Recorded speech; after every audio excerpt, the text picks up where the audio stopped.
I've been attached with the feeling of waking up with you by my side. Talaga namang nag-trending na nga sa social media ang larawan na ito ng ating Bel Mariano na umagaw pansin nga sa mga bula dahil na nga rin sa post nito sa kanilang endorsement ng ating Donnie Pangilinan. Pero alam naman natin na ito ang ating Donnie at Bel kahit hindi nga magkasama ngayon ay talaga namang sobrang miss na nga talaga ang isa't isa.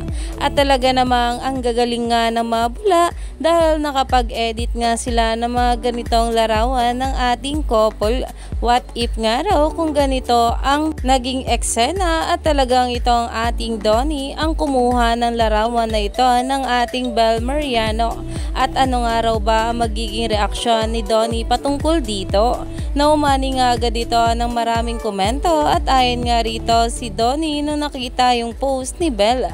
Charot, siya nga pala yung official photographer. Dahil alam naman natin na sa bawat larawan ng ating Belinda ay nandyan nga palagi itong ating Donnie Pangilinan.